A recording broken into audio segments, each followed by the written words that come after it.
Assalamualaikum warahmatullahi wabarakatuh.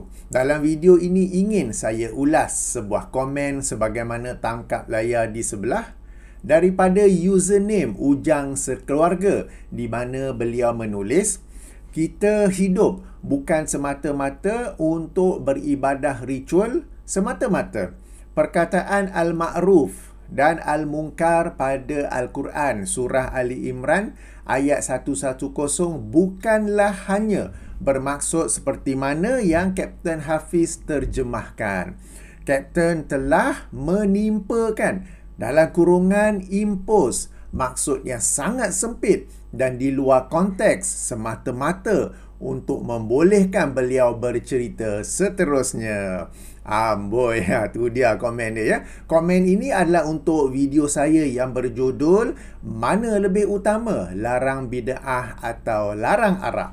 Sebenarnya ada pelbagai komen terhadap video-video saya. Cuma yang ini menjadi pilihan atau menarik perhatian saya kerana di perenggan ketiga itu beliau telah menuduh saya sebagai menimpakan atau memaksa ya, maksud yang sempit dan di luar konteks semata-mata untuk membolehkan saya bercerita. Dalam arti kata lain, saya telah sengaja salah tafsir Al-Quran agar ia selari dengan apa yang ingin saya sampaikan. Ini sudah tentu adalah satu dakwaan atau tuduhan yang serius. Maka saya membalas dengan bertanyakan lebih lanjut atau minta buktikan bahawa saya telah menimpakan maksud yang sempit lagi di luar konteks. Sayang sekali saudara Ujang tidak menjawabnya. Beliau hanya mengulang-ulang bahawa ia di luar konteks. Apabila ditanya apakah konteks ayat tu, itu pun tidak dijawabnya. Setelah beberapa kali berbalas komen, beliau tiba-tiba tukar topik pula bahawa perkataan akidah tidak ada dalam Al-Quran dan As-Sunnah. Maka kenapa saya gunakan perkataan yang bid'ah? Sejak itu saya tidak layan dia lagi dah. Namun, saya akan respon kepada komen beliau yang asal sebagaimana tangkap layar tadi ya. Baik, pertama beliau menulis kita hidup bukan semata-mata untuk beribadah ritual semata-mata. Cara dia tulis pun nampak orang ni dia kurang sikit. Sebab perkataan semata-mata tu diulanginya 2 kali. Kenapa nak ulang kan? Okay, tak apa. Saya tidak tahu kenapa beliau menulis sedemikian kerana dalam video tersebut saya tidak pun mendakwa sedemikian. Saya yakin ini adalah salah faham dirinya sendiri kerana sebahagian orang apabila melihat topik bid'ah mereka sangka ia hanya dari aspek ibadah sahaja. Padahal berulang kali saya nyatakan dalam siri video tersebut yang merupakan penjelasan ke atas buku saya 90 pelajaran tentang bid'ah bahawa bid'ah itu ada dari aspek akidah, ibadah, hukum dan fiqh hati. Saya juga telah siap memberikan contoh-contohnya dalam video-video sebelum ini juga dalam buku tersebut. Kedua, saudara Ujang mendakwa perkataan Al-Ma'ruf dan Al-Munkar pada Al-Quran surah Ali Imran ayat 110 bukanlah hanya bermaksud seperti mana yang Kapten Hafiz terjemahkan. Saya ulangi ya, kata-kata beliau bukan hanya bermaksud. Seolah-olah dalam video tu saya berkata itulah satu-satunya maksudnya. Daripada komen ini, beliau telah menuduh saya telah menuduh saya sebagai membataskan maksud ma'ruf dan mungkar. Dalam balasan saya kepada komen beliau tu, saya telah minta beliau tonton atau dengar video saya secara teliti. Beliau jawab balik bahawa beliau sudah mendengar video saya itu secara teliti. Dan di bawah tu disambung lagi, dan Allah Maha Teliti. Apa kaitan pula tu? Okey, sekarang saya akan mainkan semula video tersebut, potongan saja. Saya ajak para penonton yang dirahmati Allah sekalian untuk dengar dengan teliti. Perhatikan, apabila saya menjelaskan ma'ruf sebagai mengajak kepada sunnah, saya sebut atau guna perkataan antara. Apabila saya menjelaskan mungkar sebagai menjauhi bid'ah, melarang kemungkaran sebagai menjauhi bid'ah, saya juga sebut atau guna perkataan antara. Peranan perkataan antara ialah bagi menunjukkan bahawa ia tidak terbatas, tidak terhad, tidak hanya kepada maksud yang saya gunakan dalam video tersebut. Atau dalam erti kata lain, peranan antara ialah menunjukkan maksud salah satu. Saya bagi contoh ya. Katakan setiap hari Sabtu ada pasar malam berhampiran rumah saya. Antara yang dijual ialah roti john. Peranan perkataan antara ialah bagi menunjukkan yang dijual di pasar malam tersebut tidak terbatas kepada roti john sahaja. Ini adalah bahasa Melayu yang sangat basic, sangat asas. Okey, saya mainkan potongan daripada video saya itu. Ialah 2 potongan yang saya cantumkan supaya kita dapat fokus kepada antara ma'ruf dengan antara melarang kemungkaran tu ya. Fokus juga tentang penjelasan saya terhadap ciri-ciri umat terbaik berdasarkan ayat 110 surah Ali Imran. Kerana itu saya akan ulas nanti pula ya. Okey, ayuh kita tonton. Kita mulakan dengan membaca firman Allah Subhanahu Wa Taala dalam ayat 110 surah Ali Imran, surah yang ketiga ya. Kuntum khaira ummatin ukhrijat lin-nasi ta'muruna bil ma'rufi wa tanhauna 'anil munkar wa tu'minuna billah. Bermaksud, kalian adalah sebaik-baik umat yang dilahirkan untuk manusia. Kenapa ya kita ni sebaik-baik umat? Ya, ini kerana kalian menyuruh kepada kebaikan, melarang daripada kemungkaran, dan kalian beriman kepada Allah. Dalam ayat yang baru kita baca ini, Allah menerangkan 3 ciri umat yang bila kita ada kesemua 3 ciri ini, menjadilah kita umat yang terbaik. Apakah itu? Pertama, menyuruh kepada kebaikan. Kedua, melarang daripada kemungkaran. Dan ketiga, beriman kepada Allah. Jika umat Islam hanya mengamalkan 1 atau 2 daripada 3 ciri ini, maka akan hilanglah sifat ataupun pujian sebagai umat yang terbaik. Misalnya, seperti apa yang berlaku pada masa kini, di mana ramai umat Islam beriman kepada Allah, tetapi amat sedikit yang menyuruh kepada kebaikan dan melarang daripada kemungkaran. Maka umat Islam pada masa kini bukanlah sebaik-baik umat yang dilahirkan untuk manusia. Antara menyuruh kepada kebaikan ialah menyuruh umat Islam agar mempelajari sunnah, mengamalkan sunnah dan berpegang teguh kepada sunnah. Antara melarang daripada kemungkaran, tadi suruh pegang sunnah, sekarang larang daripada kemungkaran pula, ialah melarang umat Islam daripada bid'ah dengan menerangkan apakah itu bid'ah, di manakah bahayanya bid'ah, dan kepentingan menjauhi bid'ah meskipun yang kecil atau samar-samar atau 50-50. Baik, jelas ya, saya menggunakan perkataan antara bagi menjelaskan maksud ma'ruf dan mungkar. Bererti ia tidak terbatas, tidak terhad, tidak hanya kepada maksud yang saya gunakan dalam video tersebut. Sayang sekali saya tidak simpan tangkap layar jawapan balas saudara Ujang sekeluarga. Bagaimana dia memuji dirinya sendiri sebagai seseorang yang memang teliti apabila mendengar video saya. Okey, ulasan ketiga, the main point tu ya. Saudara Ujang menuduh saya sebagai, kita baca sekali lagi, telah menimpakan. Menimpakan ni boleh juga kata telah memaksa ya, atau impose maksud yang sangat sempit dan di luar konteks, semata-mata untuk membolehkan beliau bercerita seterusnya. Okey, tuduhan yang sangat sempit telah saya jelaskan sebelum ini. Sekarang saya fokus kepada tuduhan di luar konteks. Para penonton yang dirahmati Allah sekalian, satu kaedah tafsir yang sangat penting lagi asas baik untuk Al-Quran maupun hadis ialah yang diambil adalah keumuman lafaz dan bukan kekhususan sebab atau kekhususan konteks. Sebab atau konteks ayat dapat membantu kita memahami ayat tersebut, namun ia bukanlah pembatas. Jika hendak dikatakan ayat-ayat Al-Quran adalah berdasarkan konteks, terbatas kepada konteks, maka sebahagian besar, saya ulangi ya, sebahagian besar ayat Al-Quran tidak dapat kita ambil manfaatnya. Ini kerana ada ayat yang konteksnya merujuk kepada para nabi dan rasul terdahulu, dan ini jumlahnya banyak. Ada ayat yang konteksnya merujuk kepada orang kafir, kepada ahli kitab, kepada orang munafik atau sesuatu topik mahupun peristiwa. Kita tidak akan dapat ambil manfaat daripada ayat-ayat ini seandainya dikatakan ia terikat kepada konteksnya sahaja. Pada kesempatan ini saya bagi 3 contoh ya. Contoh pertama, ayat 10, 11 dan 12 surah Nuh, surah yang ke-71 menerangkan keutamaan beristighfar, di mana Allah akan melapangkan rezeki orang yang banyak beristighfar kepadanya. Namun, konteks ayat merujuk kepada dakwah Nabi Nuh kepada kaumnya.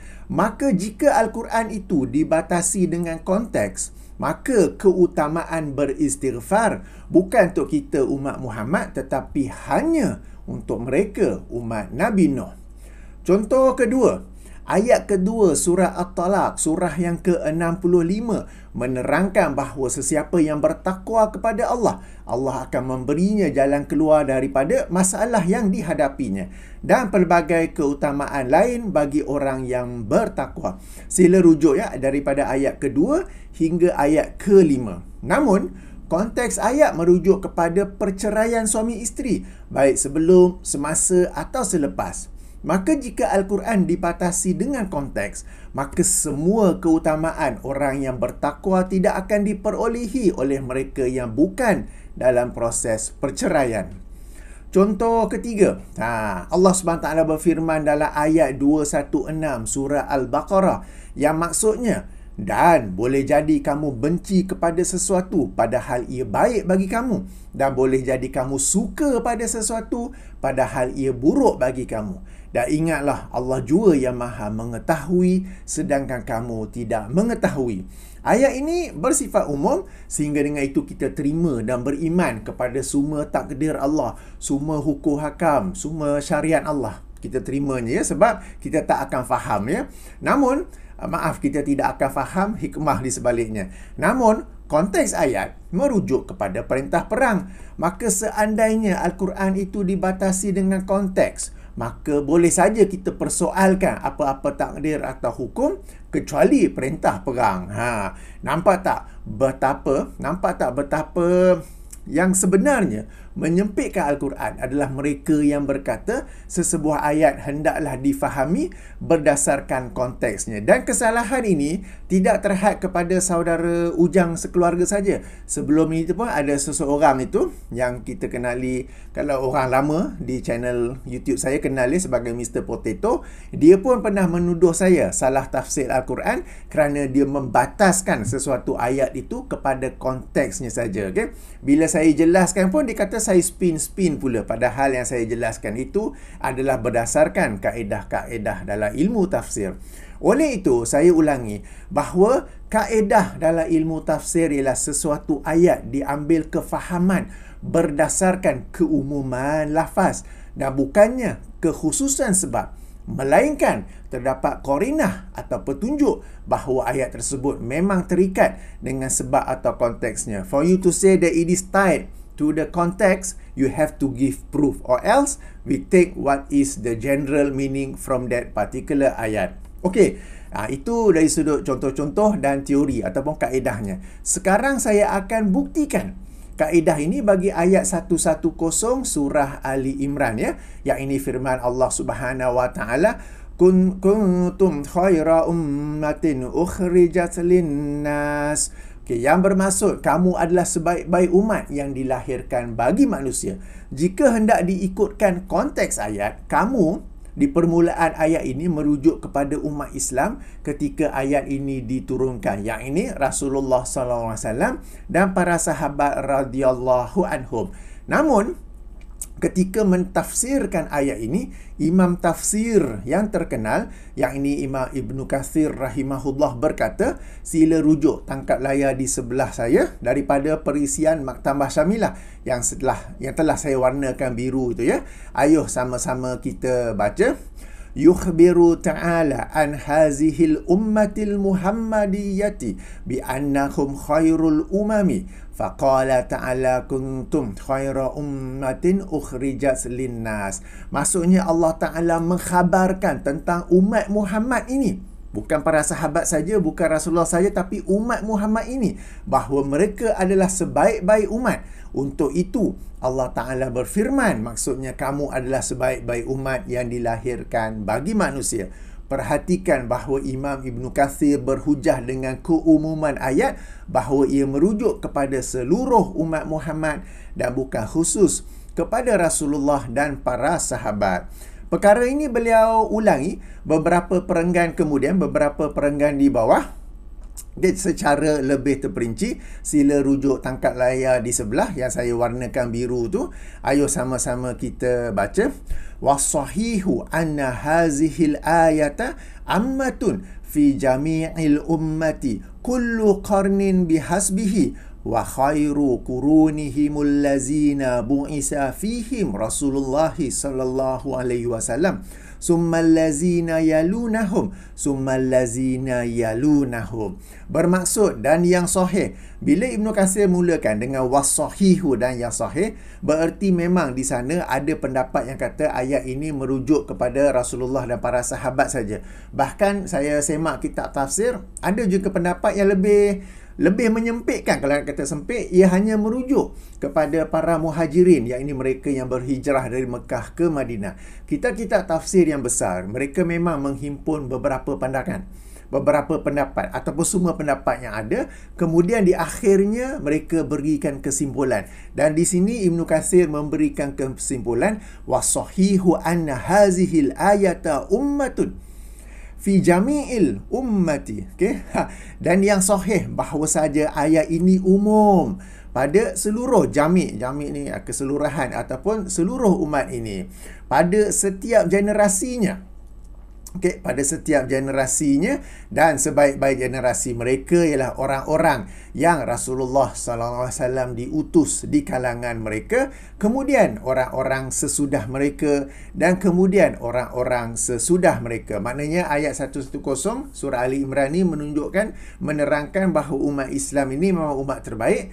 Kemudian yang terbaik di kalangan terbaik ini, adalah berdasarkan sebuah hadis lain, bahawa yang terbaik ialah generasi pertama, generasi kedua dan generasi ketiga, ya, generasi salafus soleh. Jadi ini yang cuba diterangkan oleh Imam Ibn Katsir. Poin penting sekali lagi, perhatikan bahawa Imam Ibn Katsir tidak membataskan ayat ini kepada konteks, tetapi kepada keumuman lafaz. Baik, sebelum berakhir dalam potongan video tadi, saya ada katakan sesiapa yang memiliki 3 ciri tersebut, menjadilah dia umat yang terbaik. Menjadilah umat yang terbaik, ya, yang dipuji sebagai terbaik. Sementara sesiapa yang tidak memiliki meskipun satu daripadanya, maka dia tidak termasuk dalam pujian tersebut. Alang-alang kita sedang rujuk kitab tafsir Ibn Katsir, ayo kita rujuk penjelasan beliau. Tafsir Ibn Katsir ini, sekali lagi saya ulangi, ada dalam bentuk aplikasi Android, ada dalam bentuk aplikasi iOS. Sila muat turun, sila install terjemahan, surah boleh baca, ya. Tengok ayat 110 surah Ali Imran. Okey, jadi yang saya baca ni yang Arab, tak apa, boleh rujuk terus dalam app itu untuk yang terjemahannya, ya. Okey, hampir di hujung, towards the end of tafsir bagi ayat 110 surah Ali Imran, beliau yang ini Ibn Katsir berkata sebagaimana tangkap layar di sebelah. Ayo sama-sama kita baca. Famanit tasafa min hazihil ummati bihazihis sifati dakhala ma'ahum fi hazas sana'i alaihim wal madhi kama qala Qatadah balagana anna Umar bin Al-Khattab radhiyallahu anhu fi hajjatin hajjiha ra'a minan nasi sur'atan faqara'a hazihil ayata kuntum khaira ummatin ukhrijat linnas summa qala man sarrahu an yakuna min tilkal ummati falyuaddi syaratallahi minha Rawahu Ibnu Jarir. Wa man lam yattasif bizalika ashbaha ahlal kitabil lazina zammahumullahu biqaulihi ta'ala. Dan beliau menukil ayat Quran selepas tu, ya. Okey, tak apa. Bermaksud, maka sesiapa daripada kalangan umat ini yang bersifat dengan sifat-sifat ini, maka termasuklah dia bersama orang yang dipuji ke atas mereka lagi terbaik. Dakhala ma'ahum fi hazas sana'i alaihim wal madhi. Okey, sebagaimana kata Qatadah, disampaikan kepada kami bahawa Umar bin Al-Khattab radhiyallahu anhu sedang melaksanakan ibadah hajinya, lalu dia terlihat sekumpulan manusia umat Islam yang berpenampilan buruk dan berakhlak buruk. Maka beliau membacakan ayat ini, kuntum khaira ummatin ukhrijat linnas, lalu berkata, sesiapa yang mahu dirinya termasuk dalam golongan umat ini, hendaklah dia melaksanakan syarat yang Allah tetapkan di dalamnya. Demikian riwayat Imam Ibnu Jarir. Dan sesiapa yang tidak bersifat dengan yang sedemikian, maka dia menyerupai ahli kitab yang dicela oleh Allah dalam firman-Nya. Lalu Ibnu Katsir kemukakan ayat 79 surah Al-Maidah dan seterusnya lanjutan ayat 110 surah Ali Imran, ya, tentang ahli kitab yang tidak mahu melaksanakan nahi an munkar, larangan, tidak mahu melarang daripada kemungkaran. Okey, baik. Jadi demikianlah ulasan saya terhadap komen oleh saudara Ujang sekeluarga. Ringkasnya, saya memang mengalu-alukan kritikan, namun pastikan ia benar dan berani. Maksud benar adalah ia berdasarkan kaedah dan disiplin ilmu yang benar. Maksud berani ialah berani menerangkan secara terperinci apa yang pada mulanya dinyatakan secara umum. Jangan hanya berani komen dengan sekian-sekian tuduhan, tetapi apabila diminta pembuktian, gagal dilakukannya, ya. Sebab komen pertama mungkin secara umum, oh, ini tafsirannya salah, ini tafsiran luar konteks. Okey, tak apa. Saya minta buktikan apakah tafsiran yang betul. Buktikan apa konteks yang betul. Lepas tu melarikan diri pula. Lepas tu pusing-pusing pula. Apa ni, kalau dah buat tuduhan, bawalah bukti tuduhan anda tu kan. Kenapa pula tiba-tiba tukar cerita kan? Dan tuan-tuan puan-puan, ya, ingat, ya, satu salah faham yang lazim berlaku di kalangan masyarakat kita, Al-Quran dan hadis kena ikut konteks, kena ikut konteks. Jika begitu Al-Quran akan sangat terbatas, kita tak boleh apply dalam konteks kehidupan kita. Hadis-hadis pun kita tak boleh apply dalam konteks kehidupan kita.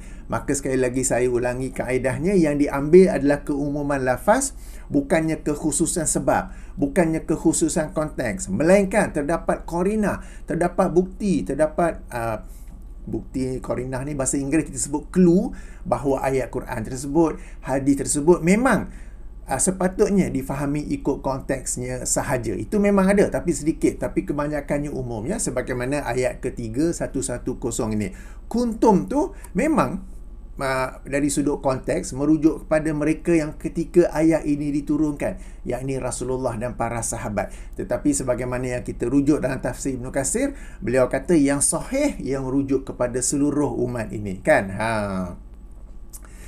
Okey, begitulah penjelasan saya. Moga-moga kita semua menjadi umat yang terbaik dengan lazim menyuruh kepada yang ma'ruf dan melarang daripada yang mungkar, di samping beriman kepada Allah Subhanahu wa taala.